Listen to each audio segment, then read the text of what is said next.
करो सब लोग।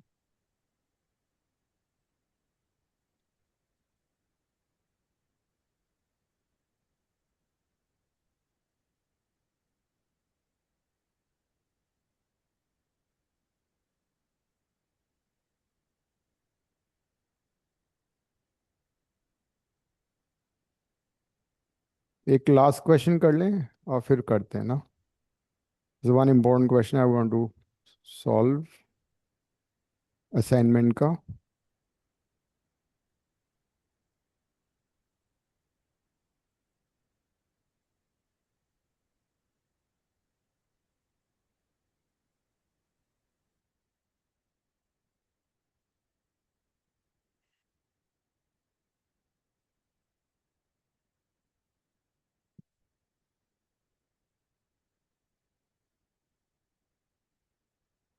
क्वेश्चन नंबर 139 करते हैं, फिर इलेक्ट्रिसिटी शुरू करते हैं।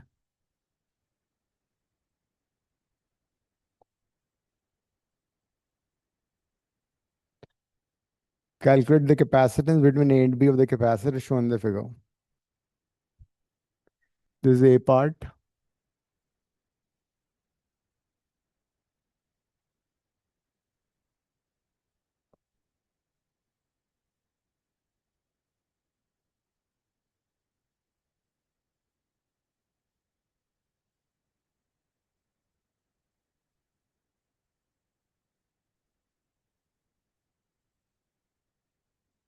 This is A by 2 area.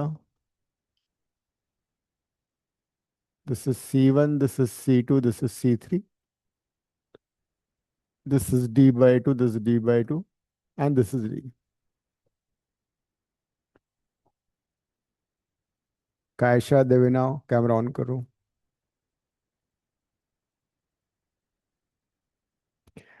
K1 K2 D1 D2 तो थिकनेसेस है ये इसमें डाइलेक्ट्रिक K2 है, इसमें डाइलेक्ट्रिक K1 है, एंड इसमें डाइलेक्ट्रिक K1 है। ठीक है, K3 है, ये K1 है। तो बेसिकली तीन कैपेसिटर्स हैं जिनका तुम्हें डायमेंशन दे रखा है, एरिया दे रखा है, थिकनेस दे रखा है, और मीडियम का डाइलेक्ट्रिक कांस्टेंट भी दे रखा है। ठीक है, so the question is what is the net capacitance, and you can say that battery हमने इस तरह से कनेक्ट की हुई है, ये मान लो तुम, दिस इज द बैटरी।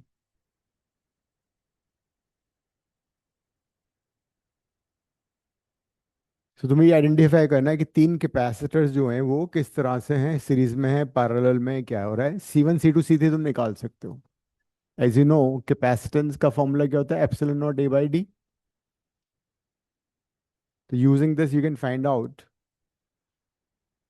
कि C1 कितना है, C2 कितना है, C3 कितना है। ठीक है, तो as such what is C1?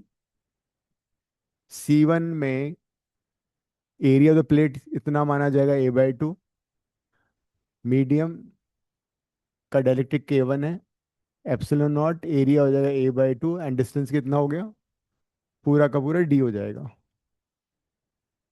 ठीक है, so this is C1. Similarly, you can find C2 also and C3 also.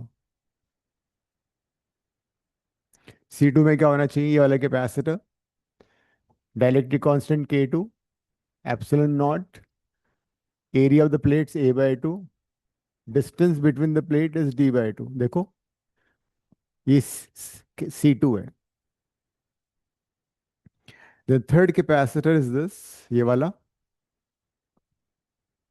इसमें क्या हो रहा है, अगेन डायलेक्ट्रिक कांस्टेंट K3 हो गया, epsilon not area A by 2 हो गया, and distance between the places D by 2।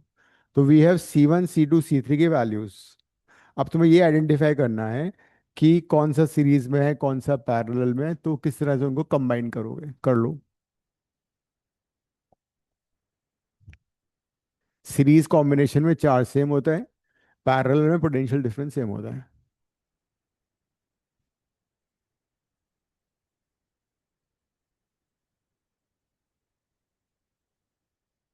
Hmm, C2 C3 series.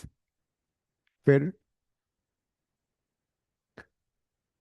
अगर तुम अपर प्लेट को देखोगे, इस वाली प्लेट को, ये पूरा प्लेट पॉजिटिव पोटेंशियल पर है। ठीक है, and this entire plate is at lower potential मतलब नेगेटिव पोटेंशियल पर है। तो पैरेलल में बेसिकली क्या होता है, पोटेंशियल डिफरेंस सेम होता है।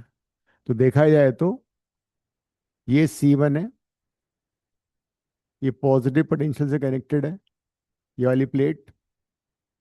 ये नेगेटिव पोटेंशियल से कनेक्टेड है, दूसरी वाली प्लेट। इसका भी पोटेंशियल सेम है जो इसका है ना। तो दिस वुड बी C2। और जो चार्ज यहाँ पे आएगा वही चार्ज इसमें जाएगा, मतलब C1 and C2 would be in, C2 and C3 would be in series. ये हो रहा है इसमें। So this is the likely picture of the connections. तो ये हो गया C1, C2 एंड C3। तो नाउ यू कैन सी कौन सा सीरीज में कौन सा पैरेलल में।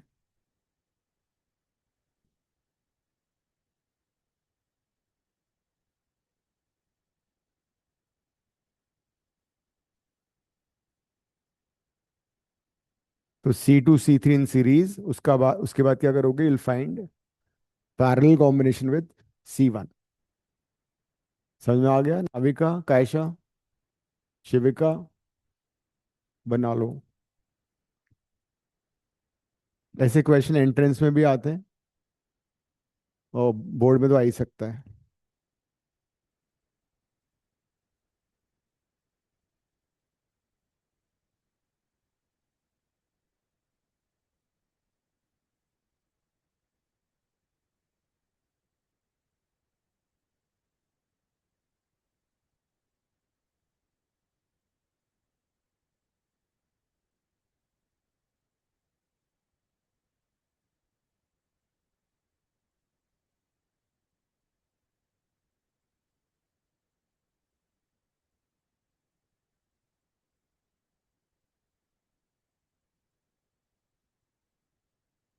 C2 C3 का सीरीज सीरीज निकाल लो।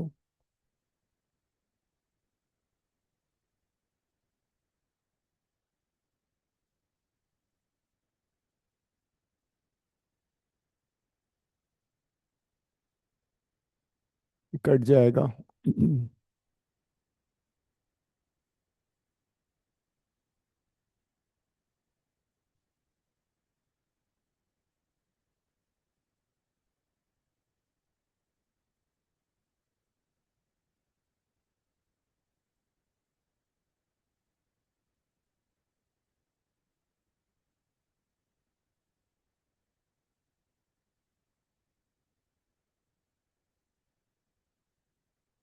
देखना CA आ रहा है।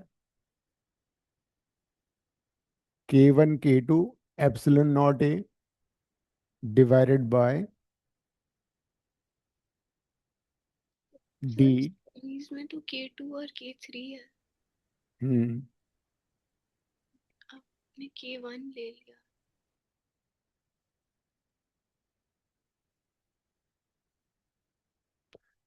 सो K2 K3 epsilon naught A by K D into K2 plus K3 in the denominator. ठीक है। और उसके बाद क्या हो रहा है, कौन कौन से सीरीज पैरेलल में।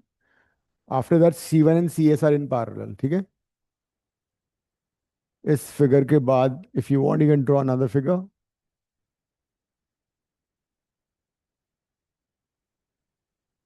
This is P, this is Q, this C1, this is CS।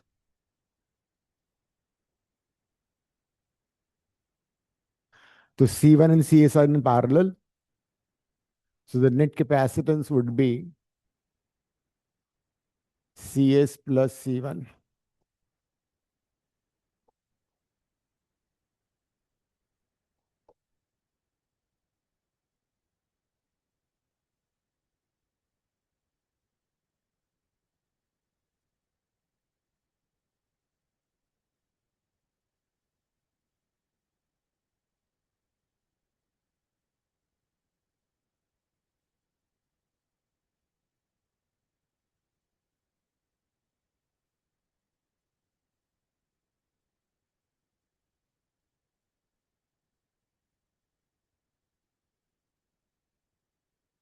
ये आंसर है।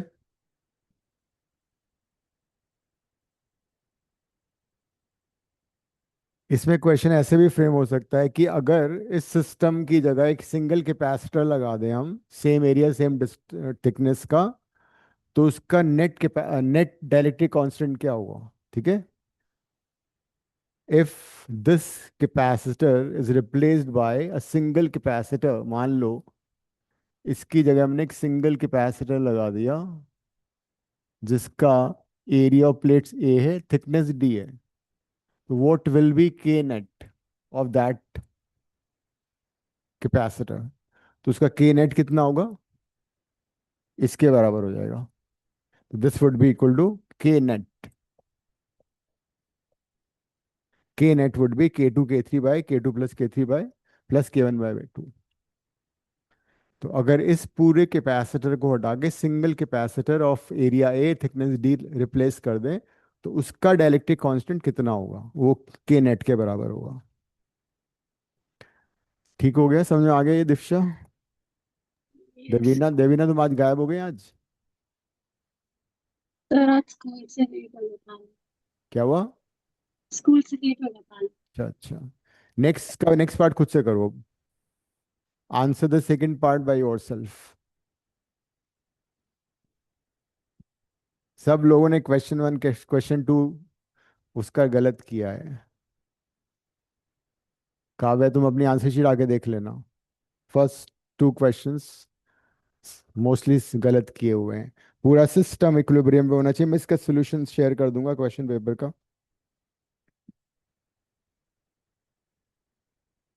Same mistake. रीजन असेशन में सबके मार्क्स कटे, उसमें बहुत मेहनत करने की जरूरत पड़ेगी। अभी I am Right. Sharing you the There's an option for both are false. I हाँ, thought there was. मैंने तुम्हें अभी इलेक्ट्रिसिटी का असाइनमेंट और नोट्स दोनों शेयर कर दिए हैं। हार्ड कॉपी बाद में मिल जाएगी। इसमें कलर कोडिंग है जो कि एंट्रेंस में आएगा, लेकिन सीबीएसई में आईएससी में नहीं आता है। पोटेंशियोमीटर मैंने दिया हुआ है जो कि सीबीएसई में नहीं आईएससी में आता है। तो पोटेंशियोमीटर मीटर ब्रिज आईएससी वाले लोगों को पढ़ना होगा, और सीबीएसई में वो नहीं है। हाँ, metre bridge and potentiometer ISC में भी है और जे में भी है।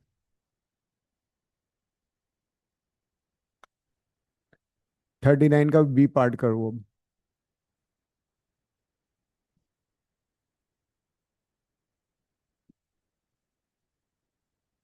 Identify yourself. कौन सा सीरीज है कौन सा पैरेलल है, पहले C1 C2 C3 निकाल लो। कॉन्सेप्ट वही है, वो पैरेलल में हमेशा दोनों प्लेट्स सेम पोटेंशियल पे कनेक्टेड होती हैं, दो कैपेसिटर्स की। जिससे कि ये कॉम्बिनेशन पैरेलल में था बिकॉज इनकी एक प्लेट पॉजिटिव पे थी, दूसरी प्लेट नेगेटिव पे कनेक्टेड थी।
तो we have three capacitors,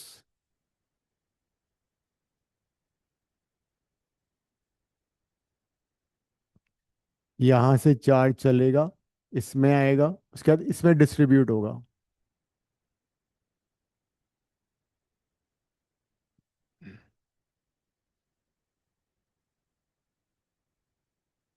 C2 और C3 की ये वाली प्लेट सेम है, ये वाली बीच वाली प्लेट सेम है C2 C3 की ना, और ये भी कॉमन है।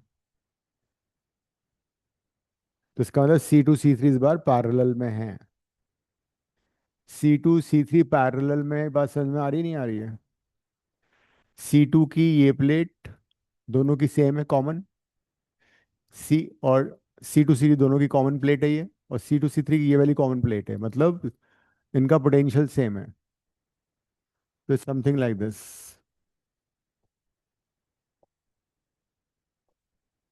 C2 C3 चार्ज भी डिस्ट्रीब्यूट हो रहा है, कुछ इधर जा रहा है कुछ इधर जा रहा है, ठीक है। और फिर यहाँ पे C1 कनेक्टेड है। So select this C2 C3 parallel and they are in series with C1, ये हो रहा है।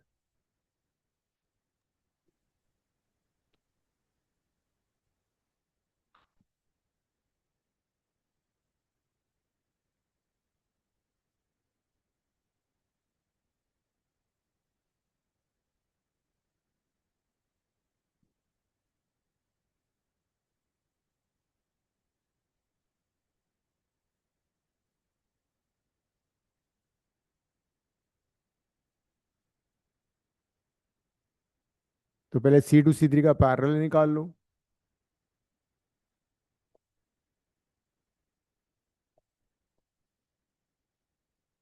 C1 है K1 epsilon not A/D/2, thickness आधी हो गई। C2 है K2 epsilon not A/2 D/2। C3 है K3 epsilon not A/2 D/2। तो पहले C2 C3 का पैरेलल, पैरेलल में you can simply add them, है ना। C2 C3 का पैरेलल ले लो पहले,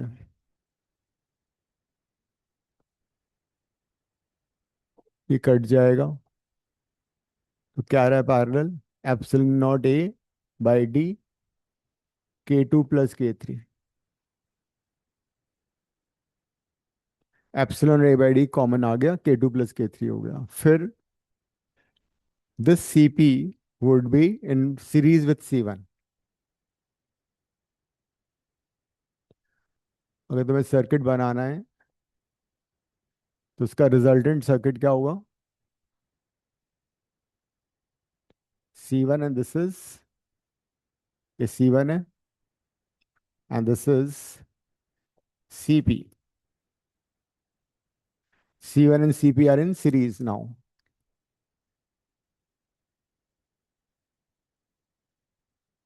C1 and CP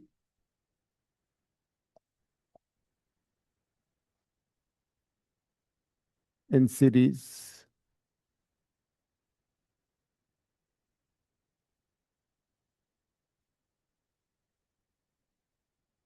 C1 कितना है? D1/C1 हो गया ना ये।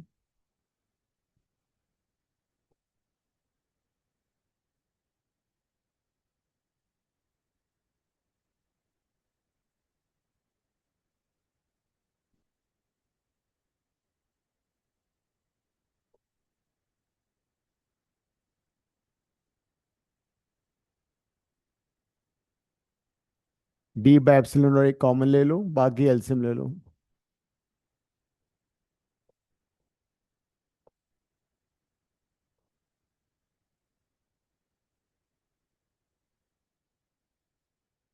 फिर इसका रेसिप्रोकल लेना मत भूलना।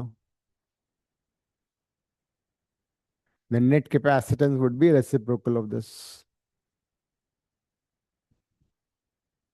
ये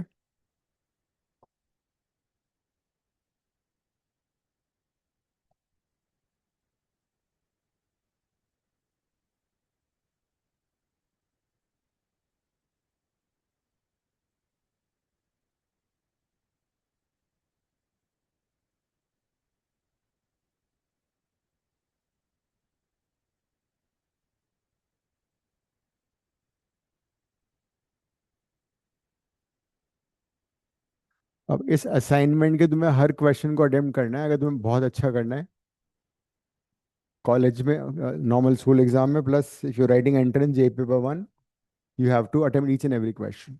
जिस तरह का फिजिक्स पेपर आ रहा है ऑफ लेट सीबीएसई में, असाइनमेंट का हर क्वेश्चन करना होगा। नोट्स में भी जो मैंने क्वेश्चन सॉल्व किए उनको भी करोगे।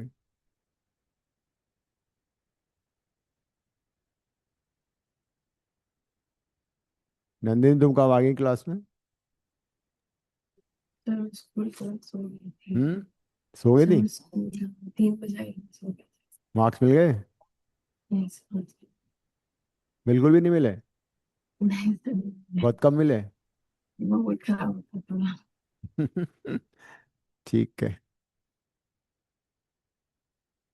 So this was electrostatics. Electrostatics, electro मतलब चार्ज, चार्ज एट रेस्ट। तो अब तक जो भी हमने चैप्टर्स में पढ़ा दोनों में, it was electrostatics, interaction between among charges when charges at rest. It is 8 marks. ये चैप्टर हमारा 8 मार्क्स का था 70 में से। अब आता है second chapter, current electricity.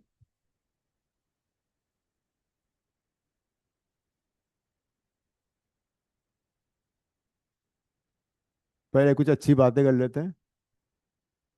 Good news ये है कि तुम्हारा सेकंड चैप्टर का टेस्ट होगा अब। बहुत दिन से नंदिनी मेरे को बोली, सर टेस्ट क्यों नहीं ले रहे हो, टेस्ट क्यों नहीं ले रहे हो। मैं कहा, ठीक है। ठीक है नंदिनी, खुश? कब रखना है? कमिंग फ्राइडे या नेक्स्ट फ्राइडे? बताओ। हाँ, मुझे Next मालूम है Friday में कमिंग नहीं फ्राइडे तो होगी। मानोगे नहीं। हाँ क्या? Sir, I next can Friday में give होगी। it next Wednesday. Next Wednesday रखें? चलो ठीक है। क्या डेट है नेक्स्ट वेडनेसडे की?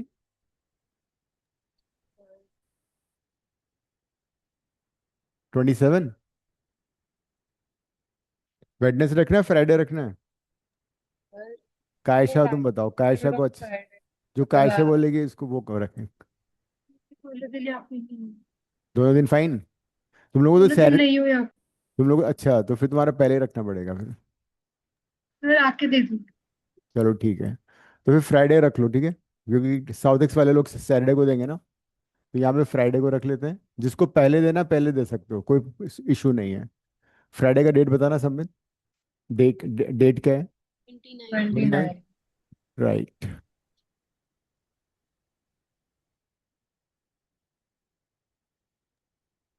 Sir, second chapter is potential. Second chapter का सिर्फ पोटेंशियल वाले का, हाँ। Capacitor is different. हाँ पूरा, capacitor, potential, and electrostatic energy, वो सारा। So the moment charge start flowing it is called current. Conventionally, पहले मतलब आज से 200 साल पहले, 100 साल पहले लोगों को ये नहीं पता था that atom is divisible and electron is a cause of electricity. So they thought that it is positive charge which flows. Now do we know किसी भी कंडक्टर में पॉजिटिव चार्ज का कोई रोल नहीं है करंट इलेक्ट्रिसिटी में। It is electron which basically flows. Every conductor has large number of free electrons और conduction electrons.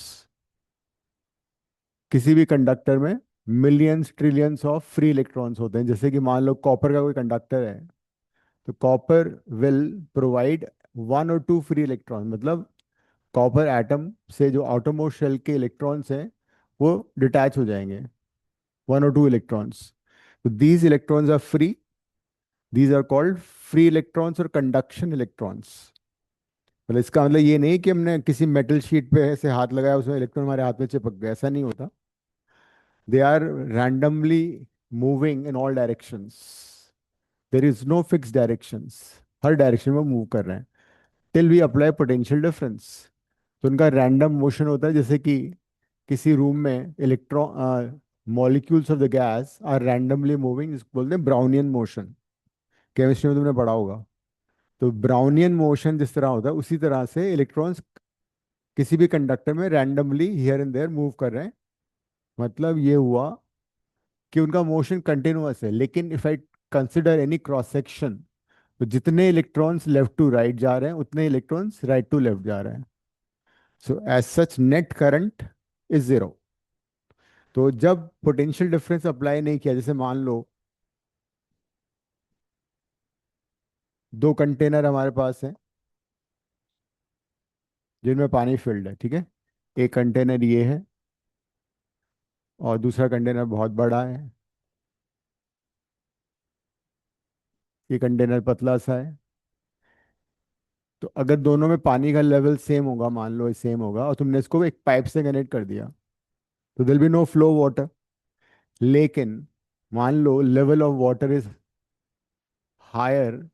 वैसे टोटल वॉल्यूम देखा जाए तो इसमें पानी का ज़्यादा होगा, बट इसका लेवल ज़्यादा है, मतलब इसका ग्रेविटेशनल पोटेंशियल ज़्यादा है। तो water will flow in this container till the water level is the same in the two.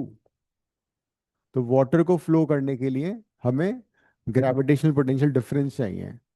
तो सिमिलरली इलेक्ट्रॉन को एक पर्टिकुलर डायरेक्शन में मूव करने के लिए we have to have potential difference, and this potential difference is created by a cell और cluster of cells. Cluster of cell मतलब कई सारे सेल्स सीरीज में कनेक्टेड है। जैसे कि एक सेल ये है, तीन अगर मैं ऐसे आइडेंटिकल सेल ले लूं तो वो बैटरी कहलाएगा। जैसे इसका मान लो वोल्टेज 1.5 वोल्ट है, तो तीन सेल का कितना हो जाएगा, 4.5 वोल्ट हो जाएगा, सीरीज में कनेक्टेड है ये। तो cluster of cells is called a battery. Series of cells connected in is called a battery. तो बैटरी से हम पोटेंशियल डिफरेंस क्रिएट कर सकते हैं। तो जब अभी क्या हो रहा है इस सिचुएशन में, no net flow of electron left to right और राइट टू लेफ्ट, तो करंट अभी जीरो है। But the moment you apply potential difference तो क्या होगा, प्रैक्टिकली तो क्या होता है, यहाँ से इलेक्ट्रॉन चलेगा और यहाँ से उसी मोमेंट पे इलेक्ट्रॉन पॉजिटिव टर्मिनल बैटरी में आएगा। तो motion of electron takes place from negative potential को लोअर पोटेंशियल बोला जाता है, ठीक है। Negative potential is lower potential and positive potential is higher potential.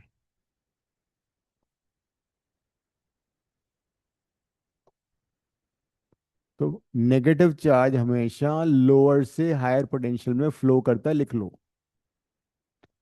Negative charge always from low potential to high potential. Negative charge और electron flow from low to higher potential, मतलब higher का मतलब positive potential की तरफ जाएगा, natural सी बात है। तो we need some potential difference for the electron to flow, and this potential difference is created by a cell. Cell is nothing but a device which converts chemical energy into electrical energy. Cell में क्या होता है, दो electrode होते हैं, electrolyte होता है, and as a result potential difference is created. तुमने पूरा एक चैप्टर इसमें पढ़ा हुआ इलेक्ट्रोकेमिस्ट्री में, 12th में 11th में, वो 12th में ऐसे। नेट स्टिक क्वेश्चन जो उसमें आती है ना, सेल का जो पोटेंशियल होता है। तो a cell converts chemical energy into electrical energy, and that electrical energy is nothing but potential difference, and this potential difference is represented by V or E also sometimes. Cluster of cells is called battery, and negative charge moves from lower to higher potential. तुम ये भी लिख सकते हो कि positive charge move from higher to lower potential. Positive charge हमेशा उल्टा direction में मूव करेगा, जिधर नेगेटिव पोटेंशियल होगा वहां जाएगा ना पॉजिटिव चार्ज। तो ये हायर पोटेंशियल, ये लोअर पोटेंशियल है, तो पॉजिटिव चार्ज हमेशा लोअर पोटेंशियल की तरफ जाता है। So positive charge flows from higher to lower potential, जबकि electron move from lower to higher potential. तो प्रैक्टिकली तो ये होता है कि बैटरी के नेगेटिव टर्मिनल से इलेक्ट्रॉन चलेगा, सेम मोमेंट में यहाँ पे इलेक्ट्रॉन आएगा, सर्किट कंप्लीट हो जाएगा, ठीक है। लेकिन कन्वेंशनली जब लोगों को पता नहीं था that electron atom is divisible, electron flows inside a conductor, they thought it's a positive charge which is the cause of electricity. So conventionally, what is electric current? Conventionally, electric current is flow of positive charges. Conventionally, electric current is flow of positive charges. And अभी भी हम इस convention को follow करते हैं. We say that positive charge यहाँ से चल रहा है और उसी डायरेक्शन में करंट फ्लो कर रही है. तो जब भी करंट की डायरेक्शन हम शो करेंगे, it will be positive terminal to negative terminal outside the cell. Cell के बाहर एक्सटर्नल सर्किट में करंट हमेशा पॉजिटिव टर्मिनल से नेगेटिव टर्मिनल में होगी. So electric current is flow of positive charges. Mathematically, current is rate of flow positive charges, or current is dq by dt. Unit क्या होगी? Coulomb per second. And we hardly write coulomb per second, हम हमेशा ampere use करेंगे. 1 ampere की definition यहाँ से नहीं आएगी. 1 एम्पियर की डेफिनेशन हम 4th चैप्टर से करेंगे. जब दो पैरेलल कंडक्टर्स में फोर्स लगेगा, वो अट्रैक्ट करेंगे एक दूसरे को, वहां से 1 एम्पियर डिफाइन करते हैं. ऐसा डेफिनेशन हो 1 एम्पियर. बट अदरवाइज, अगर मान लो Q1 कूलम है, टाइम इज 1 सेकेंड, तो we can say that current flowing through the conductor is 1 ampere. If 1 coulomb charge flows in a wire or conductor in 1 second, electric current would be 1 ampere. But this is not the definition of electric current as such. वो हम 4th next chapter में पढ़ेंगे. अगर definition आदि define 1 ampere, तो 1 ampere को ऐसे define नहीं करोगे. तो अब क्या होता है, जब तुम पोटेंशियल डिफरेंस अप्लाई करते हो, तो इलेक्ट्रॉन्स दे स्टार्ट. इलेक्ट्रॉन में क्या होगा? इलेक्ट्रॉन में फोर्स लगेगा, because the moment you switch on the circuit, electric field set up inside the conductor. ठीक है. जैसे कि मान लो बहुत लंबा वायर है, यहाँ पे एक बल्ब कनेक्टेड है, और तुमने स्विच ऑन किया. The moment you switch on the, you press the button, कितने सेकंड में, कितने माइक्रो सेकंड में बल्ब जल जाता है? नो टाइम, बहुत जल्दी ना. अगर मान लो ये वायर बहुत लंबा है, 5 किलोमीटर लंबा है, तब क्या होगा? तब भी with in micro second light जल जाएगी. मतलब ऐसा थोड़ी कि तुमने स्विच ऑन किया, यहाँ से इलेक्ट्रॉन चला, वहां पहुंच गया, बोला कि हाँ जी मैं पहुंच गया हूँ, करंट ऑन हो गई, अब बल्ब ऑन करो. ऐसा नहीं होता. The electric field is set up with the speed of light through out the circuit. The moment you press the key, press the button, electric field would be set up inside the. अब electric field कहाँ से कहाँ तक होता है? ये positive terminal है, ये नेगेटिव पोटेंशियल है. ठीक है. इलेक्ट्रिक फील्ड की डायरेक्शन पता है ना तुम्हें?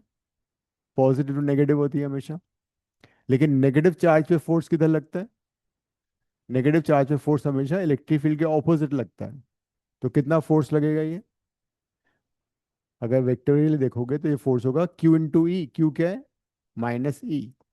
इतना फोर्स इलेक्ट्रॉन पे लगेगा, Q into E. Force is equal to Q into E. यहाँ से हमने यूज किया, Q की जगह माइनस ई डाल दिया मैंने. वेक्टर की वजह से नेगेटिव साइन है. Force and electric field are opposite direction. देखो यहाँ पे फोर्स इधर है, इलेक्ट्रिक फील्ड उधर है. नेगेटिव चार्ज पे फोर्स हमेशा इलेक्ट्रिक फील्ड के ऑपोजिट लगता है. तो अब इस फोर्स की वजह से क्या होगा? एक्सेलरेशन होगा. Electron will start accelerating. What is M over here? Mass of electron. तो अब ये इलेक्ट्रॉन एक्सेलरेट करना शुरू करेंगे एक पर्टिकुलर डायरेक्शन में. तो जो इलेक्ट्रॉन्स पहले रैंडमली मूव कर रहे थे here and there, now they have a specific direction to move, and that specific direction is lower to higher potential. तो मैक्सिमम इलेक्ट्रॉन ऐसे चलेंगे. रैंडम मोशन अभी भी है, बट फिर भी they are moving right to left. अब problem ये है कि इलेक्ट्रॉन के पास आंखें तो है नहीं, तो what they do, when they move they collide with the atoms, जो आयंस वहां पे प्रेजेंट है, मान लो एक कॉपर एटम ने एक इलेक्ट्रॉन डोनेट कर दिया और खुद कॉपर आयन बन गया वो पॉजिटिव, तो वो कॉपर आयन तो फिक्स्ड है, इलेक्ट्रॉन के पास आंखें नहीं है, तो वो जाके उससे टकराएगा, टकराएगा रुकेगा, फिर रुकने के बाद वापस फोर्स तो लगी रहा है, इलेक्ट्रिक फील्ड लगी रहा है, फोर्स इधर वापस लगेगा, फिर वो मूव करेगा, फिर एक्सेलरेट करेगा, फिर टकराएगा, फिर रुक जाएगा। तो this process keeps on going on. So electron accelerate collides and move on. तो एक्चुअल वेलोसिटी इलेक्ट्रॉन की काफी ज्यादा होती है, टू द रेंज ऑफ 10⁴मीटर पर सेकेंड, लेकिन because of collision average speed काफी कम हो जाती है, 10⁻²सेंटीमीटर पर सेकेंड, इतना हो जाता है। जैसे मान लो एक बस चल रही है, ए से बी जा रही है, ठीक है, डिस्टेंस मान लो 10 किलोमीटर है, बीच में स्पीड हो गई उसकी 80 किलोमीटर पर आवर, सामने से भैंस आ गई, आधे घंटे वहां पे गाड़ी रुक गई, फिर स्पीड बढ़ाई 90 किलोमीटर पर आवर कर दी, फिर कोई सामने से रोड पे आ गया, फिर वो 1 घंटे रुक गई, ठीक है। सो दैट वे अगर उसको 2 घंटे लग गए, तो एवरेज स्पीड कितनी हो गई, 10 kilometre by 2 hours, 5 kilometre per hour. ये एवरेज स्पीड है, जबकि एक्चुअल में बीच बीच में इसकी स्पीड बहुत ज्यादा भी थी, 90 भी थी, 80 भी थी, 70 भी थी। So average speed of electron becomes very less, ठीक है।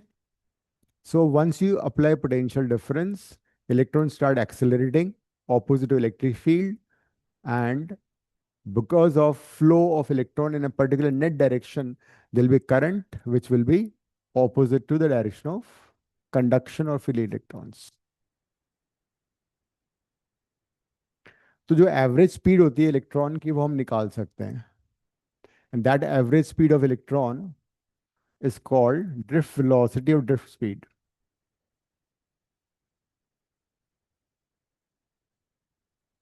इसको वीडी से रिप्रेजेंट करते हैं।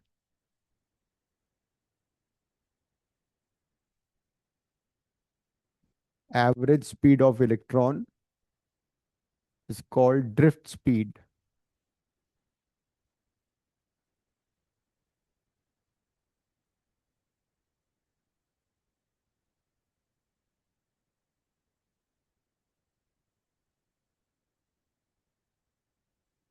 And there's a term called tau, relaxation time.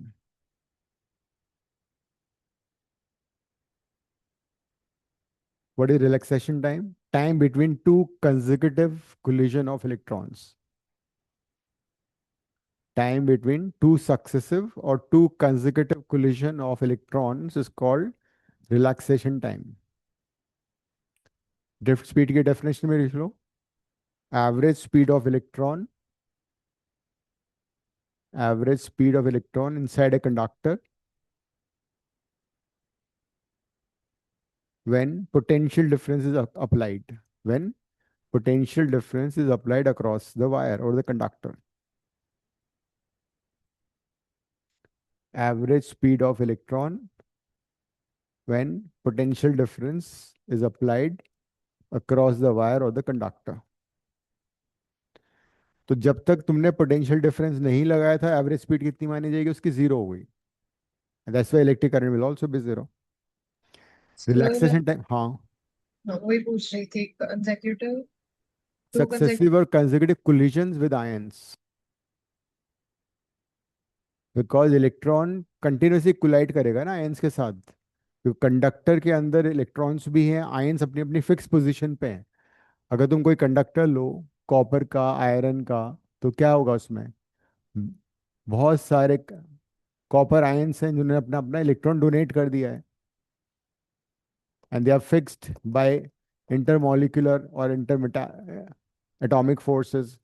Electron चल रहा है, वो इनसे कोलाइड कर रहा है, फिर मूव कर रहा है, फिर कोलाइड कर रहा है, फिर चल रहा है, फिर कोलाइड कर रहा है। तो electron is continuously hitting these ions, और इलेक्ट्रॉन की आपस में कोलिजन होती है। अब कायशा बोल रही है कि चश्मा लगा लें तो अच्छा है, टकराना बंद हो जाएगा इनका, नहीं। तो this is what happens inside a conductor. तो रिलैक्सेशन टाइम इन सब की डेफिनेशन आ सकती है। Relaxation time is time between two successive collision, ये भी एवरेज टाइम है। हर इलेक्ट्रॉन का कोलिजन टाइम हो सकता है, किसी इलेक्ट्रॉन को बहुत डिस्टेंस के बाद कोलिजन हो, किसी इलेक्ट्रॉन की किस्मत खराब है, वो पहले कोलाइड हो जाए चलने से पहले ही। तो ये भी जो टाइम है वो भी एवरेज है सारा। ये चैप्टर तो खत्म भी होगा ना स्कूल में, अब तक करा दिया होगा नहीं? तुम्हारा तो एग्जाम भी हो चुका है। नंदिनी, शुरू हो गया चैप्टर ये? खत्म। खत्म? दिव्या? Fourth semester. दिव्या को पता नहीं है। खत्म हो गया। कायशा, तुम्हारा क्या चल रहा है? यही? पता नहीं। अच्छा, ये तो सिर्फ ये विजिटिंग स्टूडेंट है, मंडे मंडे आती है। और प्रैक्टिकल क्या करती हो तुम, प्रैक्टिकल का? आवाज भी नहीं आ रही है इसकी। वैसे ही मार्क्स लगा देते हैं। अच्छा चलो, अच्छी बात है, उनको बोलना 30 देंगे, फुल फुल मार्क्स। काव्य, तुम्हारा क्या चल रहा है स्कूल में? सर अभी मैग्नेटिज्म खत्म कर दिया। ओ, ये तो बुलेट ट्रेन चल रहा है इनका तो। सृष्टि? सर अभी टीचर ही नहीं आया। हाँ? टीचर ही नहीं आया हमारा। हाँ, तो टीचर नहीं आने का मतलब है पूरी बुक खत्म। खुद से करो। तो अब अगर हम वो वाली इक्वेशन करें, मोशन वन डायमेंशन की, v is equal to u plus a t, है ना? तो before collision all the electrons were at rest, है ना? और average speed of electron v d हो गई, यू जीरो ले लिया। एक्सेलरेशन कितना होगा? ये एक्सेलरेशन, इसका मैग्नीट्यूड ले लो। एक्सेलरेशन का जो मैग्नीट्यूड है वो कितना होगा? A is equal to e e by m. और भी क्या निकालना? ये मैं ये वाली क्वेश्चन यूज कर रहा हूँ, v is equal to u plus a t. We are basically finding a relation between electric field and drift velocity.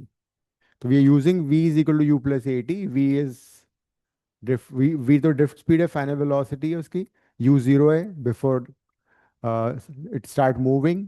a is acceleration जो कि हमारे पास ऑलरेडी है, e e by m, and this is tau। So this is the formula for drift velocity or drift speed।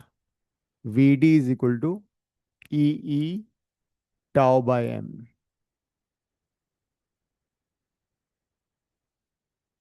लिख लो ये। E is electric field, E is small e is charge on the electron, m is mass of electron 9.1 10 to the minus 31 kg, tau is relaxation time, Vd is drift speed।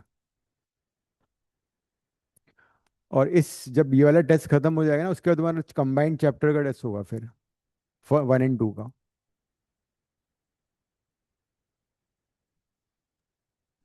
ये क्या है? हम्म। Capital capital E electric field, tau is relaxation time. Tau को तो हिंदी में ताऊ भी बोल सकते हो, ठीक है? TAU, टॉर्क का जो सिंबल था ना वही है। So we know the relation between drift speed, electric field, charge on electron, and you can call this as 1। काम आएंगे सारे फॉर्मूले। यहाँ तक कहानी ठीक है? कोई डाउट है किसी को? शिविका, नाविका? आगे बढ़ते हैं।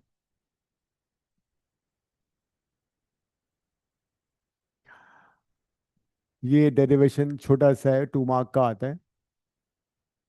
Consider a conductor of length A, area of cross section A, across which potential difference V is applied as shown in figure। बनाओ।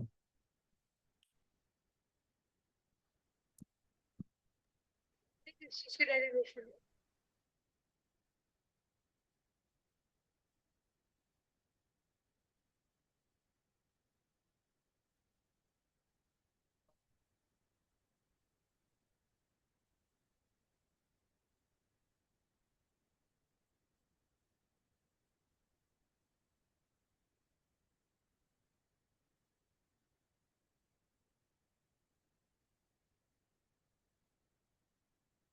So when potential difference V is applied, current start flowing from higher positive potential to negative potential like this. Vd is drift speed.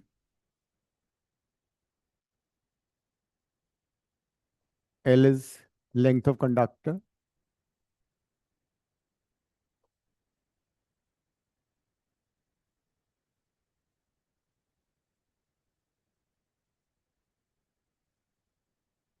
A is area of cross section.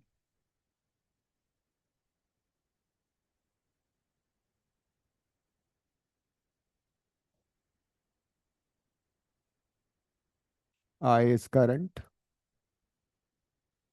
Small n is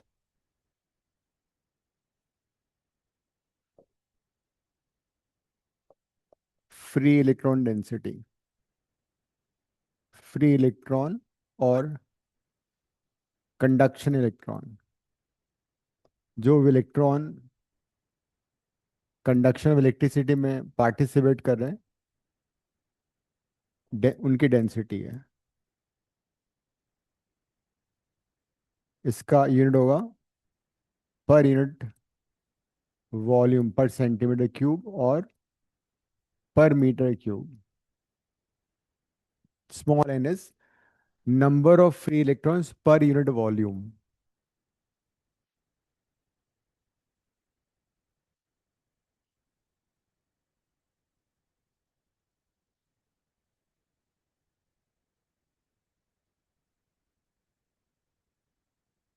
जैसे मान लो small m is mass of a conductor. किसी conductor का mass m मान लो, ठीक है, और उस मटेरियल का molar mass is capital M, और वो कंडक्टर का एटम, ये मान लो एक एटम p इलेक्ट्रॉन्स डोनेट कर रहा है। वन एटम, ये न्यूमेरिकल में काम आएगा, one atom donates p free electrons. Generally copper एक इलेक्ट्रॉन देता है, आयरन दो देता है, एल्यूमिनियम 3 देता है। तो एक एटम मान लो p फ्री इलेक्ट्रॉन्स डोनेट कर रहा है, and the question is what will B total number of free electrons in this conductor. तो कैसे करोगे इसमें? हम्म इसका एरिया A है, लेंथ इसका L है, तो वॉल्यूम कितना हो जाएगा इसका? A into L. My question to you is how would you find total number of free electron in the conductor? Free electron density. सबसे पहले नंबर ऑफ मोल्स निकालेंगे हम। नंबर ऑफ मोल्स केमिस्ट्री का first chapter था 11th class में, सबको मालूम है ना? Mass of the specimen divide by molar mass, इससे नंबर ऑफ मोल्स पता लग जाएंगे। ये न्यूमेरिकल में काम आएगा, इससे जो हम कर रहे हैं अभी। डेरिवेशन का पार्ट नहीं है हम्म ये जो आपने साइड में लिखा है, डेरिवेशन का पार्ट हाँ, नहीं है। नहीं, वो डेरिवेशन अलग है। अभी हम इसका थोड़ा सा पार्ट अलग से कर रहे हैं, जो न्यूमेरिकल्स में काम आएगा, समझ में भी आएगा कि number of free electron density क्या होती है, वो मैं समझा रहा हूँ इस इधर साइड में। It is not the part of the derivation, ठीक है। तो नंबर ऑफ मोल्स पता लग गया कि total कितने एटम, एक मोल में कितने एटम होते हैं किसी भी। 0.022. यस, वन एवोगैड्रो नंबर है ना। तो नंबर ऑफ एटम्स पता लग गया तुम्हें अब। तो नंबर ऑफ एटम्स कितने हो गए? m by capital M into Avogadro number. N A is Avogadro number, लिख लेना साइड में कहीं पे। एन इज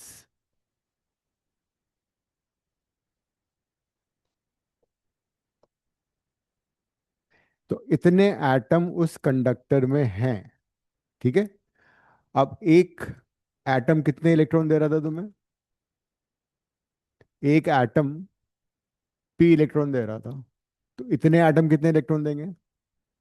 तो ये total number of free electrons पता लग जाएंगे। एक एटम से हमें इतने इलेक्ट्रॉन मिल रहे थे, तो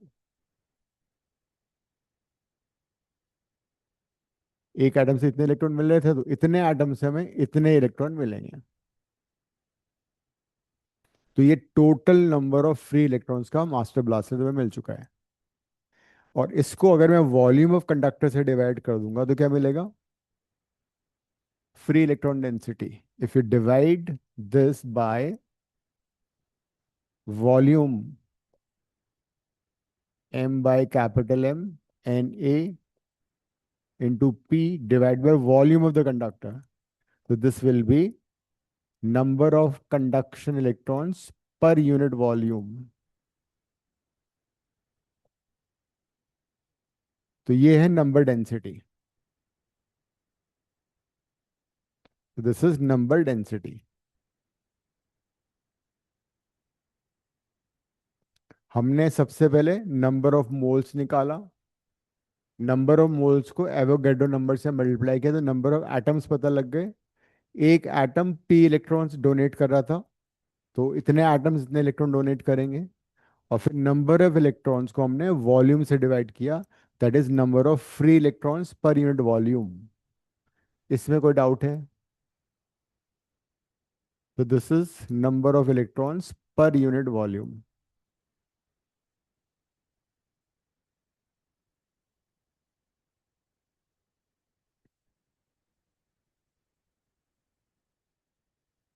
कई बार हमें डेंसिटी ऑफ मटेरियल भी दे रखी होती है।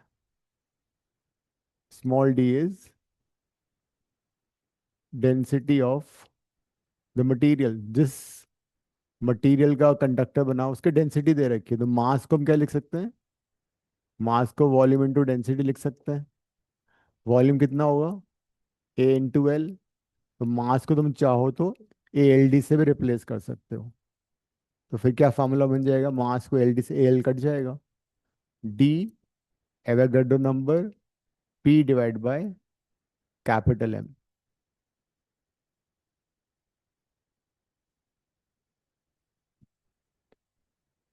सो एवोगाड्रो नंबर फिक्स्ड है, मोलर मास कंडक्टर का फिक्स्ड है गिवन कंडक्टर के लिए। The number density is proportional to density of the material, as such you can see. P normally 1 2 3 हो सकता है, डिपेंडिंग अपॉन द मटेरियल, कौन सा कंडक्टर है।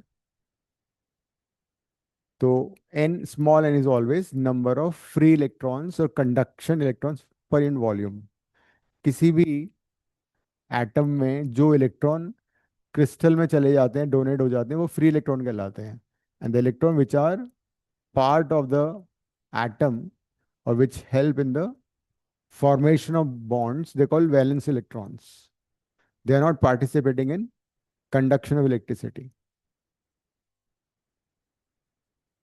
तो ये पार्ट तुम अलग से लिख लेना, न्यूमेरिकल में काम आएगा। ये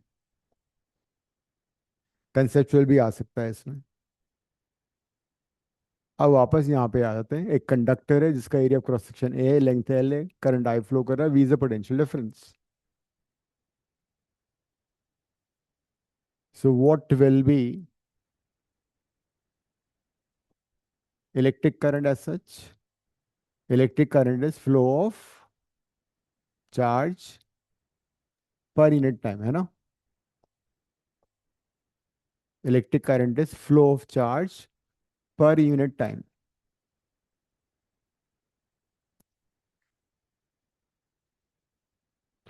तो Q कैसे निकालोगे तुम? इस कंडक्टर में, पूरे कंडक्टर में कितना चार्ज है वो कैसे पता लगेगा? हम्म 1.6 into 10 to the power minus 9. वो तुम ऐसे निकाल सकते हो। Q is basically number of electrons कितने होंगे पर यूनिट वॉल्यूम, कितने? N And into A into L into E. Is it correct? देखो जरा, N is number of electrons per unit volume. तो मैंने उसको वॉल्यूम से मल्टीप्लाई कर दिया, तो ये आ गया टोटल चार्ज, टोटल इलेक्ट्रॉन्स आ गई है ना। N था number of electrons per unit volume, तो जब तुम इसको वॉल्यूम से मल्टीप्लाई कर दोगे कंडक्टर से तो बन जाएंगे टोटल इलेक्ट्रॉन्स। अब ये टोटल इलेक्ट्रॉन्स को हम चार्ज से मल्टीप्लाई करेंगे तो टोटल चार्ज आ जाएगा। तो ये total electron into the charge. अब टी कैसे निकलेगा? T is the time taken by electron from moving this end to this end. तो distance upon speed is time. तो टाइम को किससे रिप्लेस कर सकते हो? P upon L. Yes. So NALE divide by time is L/VD। Distance upon speed, average speed of electron लिया जाएगा VD। L से L कट जाएगा and this is how get the formula for current NEAVD। तो ये है formula for current. I is equal to NEAVD।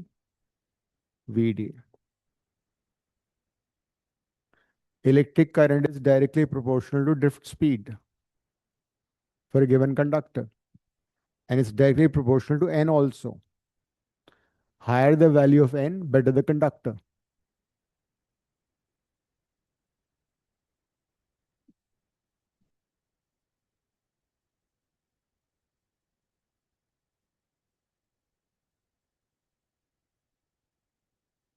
Current is a scalar quantity. Current is a scalar quantity, that is, it does not have direction. लेकिन there's a term called current density.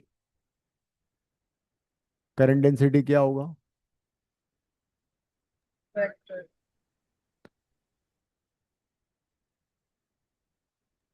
I by volume. Current density का symbol होता है J and it is I/A. Current flowing per unit area is called current density, is represented by J. Unit क्या होगा इसका? Ampere per metre square. It is a vector quantity.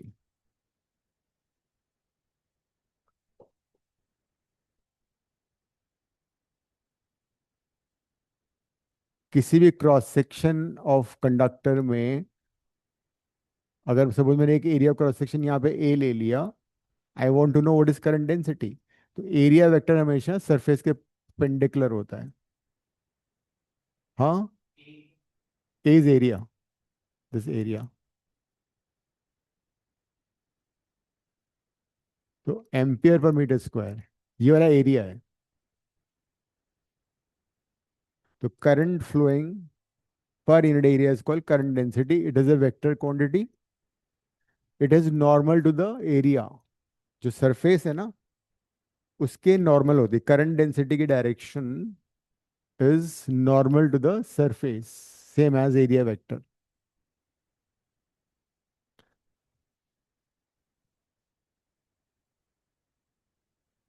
तो यहां से current density क्या बन जाएगा? J. J would be I/A NEVD। तो current density is independent of area.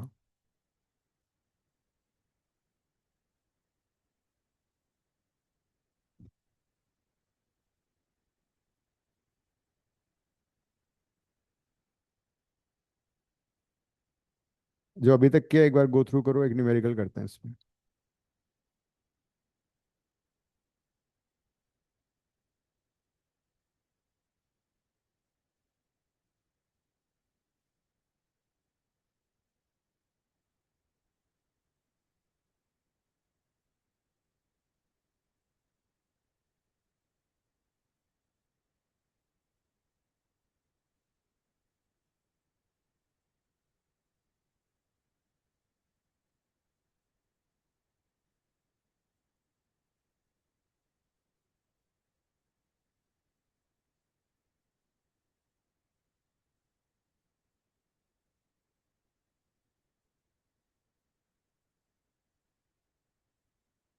Question 50 करो, 50 असाइनमेंट का, करंट इलेक्ट्रिसिटी के असाइनमेंट का क्वेश्चन 50।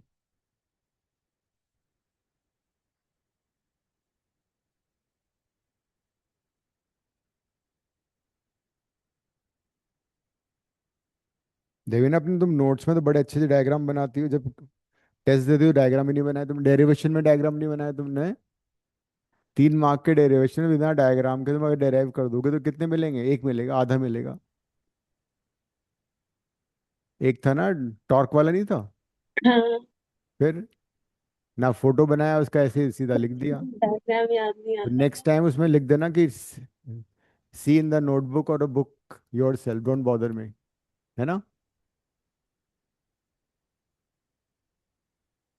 Question number 50, 50।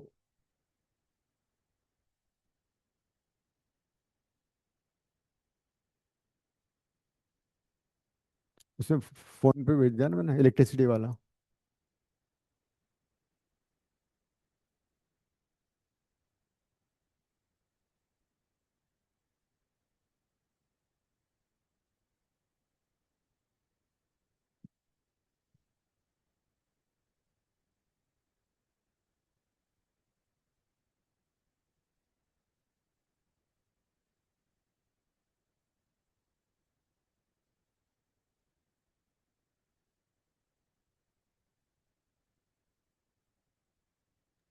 इसमें मैक्सिमा और मिनिमा यूज हो।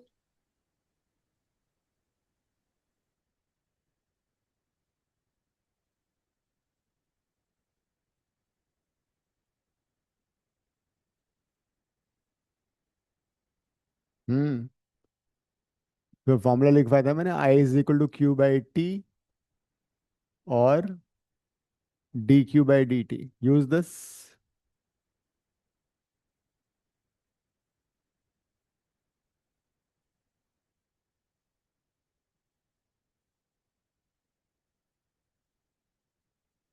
सर मैक्सिमम मिनिमम कैसे? बताता हूँ। एप्लीकेशन डेरिवेटिव नहीं किया अभी तुमने मैथ्स में?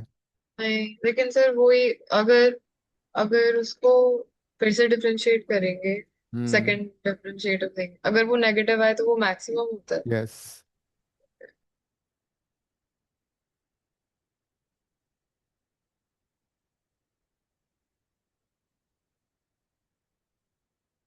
तो variation of charge in terms of T दिया हुआ है अपने को, 2t - 6t² plus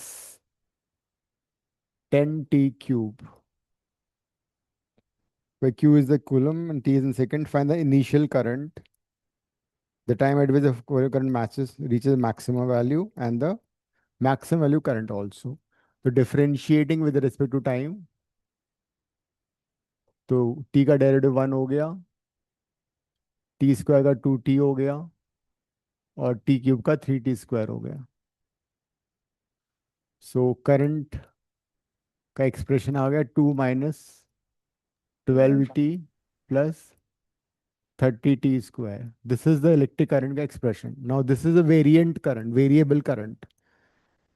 this current is changing its magnitude with time, तो ऐसी करंट को बोलते हैं ट्रांजिएंट करंट और वेरिएबल करंट। जो करंट इलेक्ट्रिसिटी वाला चैप्टर है, उसमें हम करंट बेसिकली कांस्टेंट लेके करेंगे, बिकॉज किसी बैटरी में जो करंट होता है वो कांस्टेंट फ्लो करता है थ्योरेटिकली। हालांकि विद टाइम बैटरी का वोल्टेज कम हो जाता है तो उसकी वैल्यू धीरे धीरे डिक्रीज होती है, बट ये ट्रांजिएंट करंट है। ट्रांजिएंट करंट का एक चैप्टर है पूरा। What is transient current? Which changes with time in direction and magnitude. तो ट्रांजिएंट करंट का एग्जांपल है एसी। ऑल्टरनेटिंग करंट जो हमारे हाउसेज में आती है वो ऑल्टरनेटिंग करंट होती है। It changes direction 100 times in 1 second. तो ये इसका पूरा एक चैप्टर है, एसी ईएमआई एसी वाले चैप्टर में करेंगे।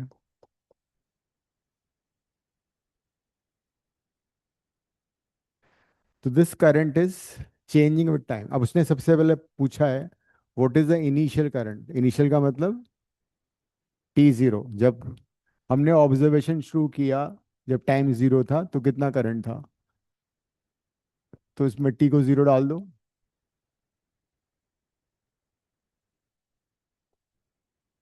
तो t इनिशियल करंट आ गया 2 एम्पियर। तो 2 ampere is the initial current. ठीक है। अब मैक्सिमम मिनिमम वैल्यू किसी फंक्शन कैसे निकलती है?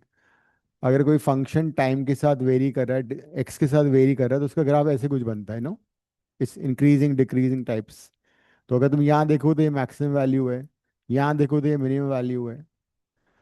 तो उसका तरीका, तुम एओडी एप्लीकेशन डेरिवेटिव्स में पढ़ोगे, किसी भी चीज़ को मैक्सिमम मिनिमम करने के लिए उसको एक बार डिफरेंशिएट करना पड़ता है। उसको डिफरेंशिएट करो एक बार दोबारा से। D I by d T -12 + 60t, ये आ गया। उसके बाद इसको जीरो से इक्वेट कर दो और टी निकाल लो।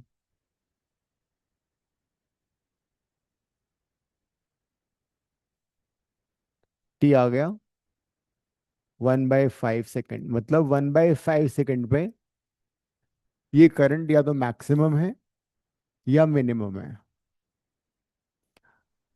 तो अब मैक्सिमम है या मिनिमम वो कैसे पता करते हैं? तो उसके लिए एक टेस्ट होता है, फर्स्ट डेरिवेटिव टेस्ट और सेकंड डेरिवेटिव टेस्ट। जिन लोगों ने एओडी कर लिया उनको मालूम होगा। तो इसमें हम क्या करते हैं, उसी फंक्शन को दोबारा डिफरेंशिएट करते हैं। तो अब ये सेकंड डेरिवेटिव हो गया, इसको वापस टाइम के रेस्पेक्ट में डिफरेंशिएट किया। कैसे रीड करोगे? d2i/dt²। तो ये जीरो हो गया और ये 60 आ गया।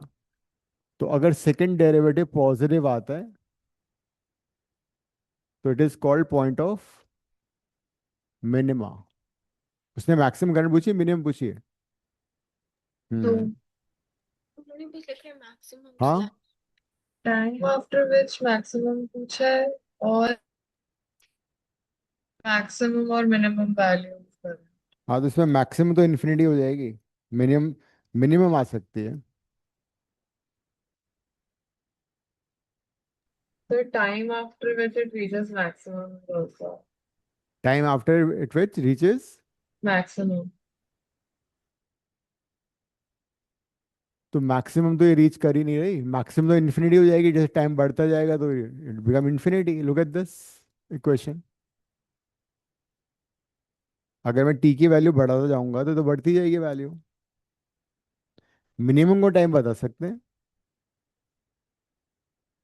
तो इट बिकम। Minimum value पूछे यार हाँ तो of mini current.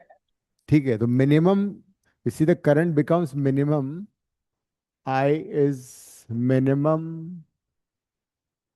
Eight t is equal to 1/5 second. तो उसकी वैल्यू कैसे पता करोगे? आई में डाल दो। तो करंट एट 1/5 सेकेंड निकाल लो कितना आ रहा है, ये आ जाएगा मिनिमम करंट।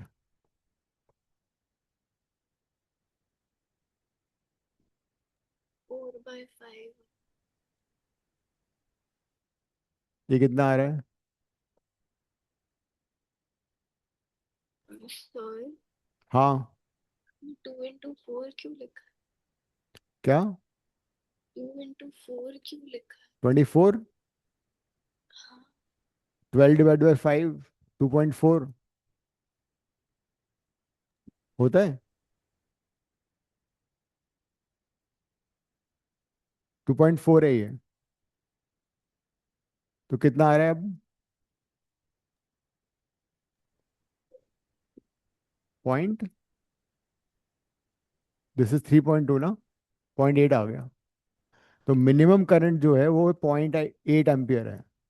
तो current becomes minimum at 1/5 second and its value is 0.8 second. Zero पे 2 एम्पियर था। तो मतलब करंट वेरी कर रहा है टाइम के साथ। जीरो पे ये करंट है, ये टाइम में करंट, ये 2 एम्पियर था और फिर 1/5 सेकेंड में मिनिमम हो गया। उसके बाद करंट इंक्रीज करेगा लाइक दिस। ये इसका ग्राफ है। तो current is, initial current is 2 ampere यहाँ पे, 1/5 सेकेंड पे मिनिमम हो गया और उसके बाद इंक्रीज करता जाएगा as a time increases, it keep on increasing. तो इसमें मैक्सिमम वैल्यू नहीं आएगी, मैक्सिमम इन्फिनिटी आएगी। With the passage of time current is increasing continuously.